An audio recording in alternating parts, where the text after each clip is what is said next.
मेरे चैनल पर बिहार के तमाम लोगों का स्वागत है। चलिए आज बात करते हैं आंगनवाड़ी सेविका और सहायिका का।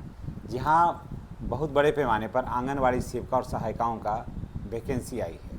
अगर आपके घर परिवार में या आप स्वयं आंगनवाड़ी सेविका या सहायिका के पद पर आवेदन करना चाहते हैं तो ये वीडियो आपके लिए बहुत ही महत्वपूर्ण है। चलिए शुरुआत करते हैं। क्या नोटिफिकेशन, कितना पेमेंट मिलता है, कितना पद है, उम्र क्या है, डॉक्यूमेंट्स क्या लगेंगे, कब वैकेंसी आएगी, इन सारी बातों की जानकारी हम आपके साथ शेयर कर रहे हैं। चलिए अगर चैनल पर नए हैं तो चैनल को आप सब्सक्राइब करिएगा। चलिए बात करते हैं कि आंगनवाड़ी सेविका और सहायिकाओं के लिए कितना बड़ा वैकेंसी है। तो जी हाँ दोस्तों, 22,891 पदों पर बम्पर बहाली, जिसमें सेविका और सहायिकाओं का भर्ती है। इसमें देखिए, बिहार आंगनवाड़ी सेविका सहायिका में भर्ती विभिन्न पदों पर मंजूर हो गया है, जिसमें मैं आज बात करूंगा योग्यता क्या होगा, उम्र सीमा क्या होगा और चयन की जो प्रक्रिया है वो क्या होगा।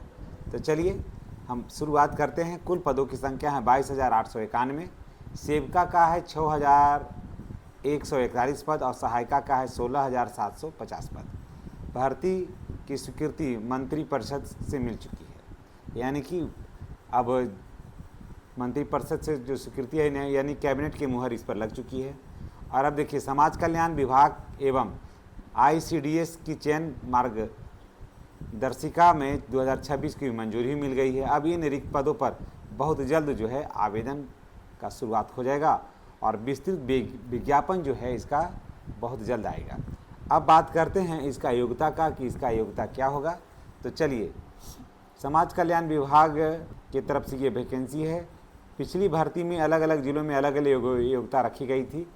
2024 में पटना भर्ती में सेविका सहायिका दोनों के लिए 12वीं पास था योग्यता। इस बार भी इंटरमीडिएट को ही प्राथमिकता दिए जाने की संभावना है। अंतिम योग्यता आधिकारिक विज्ञापन जारी होने के बाद रहेगा, लेकिन इंटरमीडिएट रहेगा। आयु सीमा की बात करें तो कम से कम 18 साल उम्र होना चाहिए और अधिक से अधिक 40 साल होगा। इस बार अंतिम आयु सीमा भी जो है वो 40 से ऊपर जाने की संभावना नहीं है। चयन की प्रक्रिया, सबसे अच्छी बात है इसमें कि इसमें कोई परीक्षा नहीं होती है। सबसे बड़ी बात तो ये है ना कि इसमें कोई परीक्षा नहीं होती है। डायरेक्ट आप क्या डॉक्यूमेंट्स में कितना नंबर है उसी के आधार पर आपका चयन होगा। और चयन जो है शैक्षणिक अंकों के आधार पर ही उसका मेरिट लिस्ट बनता है, यानी कि सर्टिफिकेट दिखाओ और नौकरी पाओ। अंतिम मेरिट सूची जारी होने के बाद नियुक्ति दे दी जाती है। बहुत ही शॉर्ट प्रक्रिया है इसका।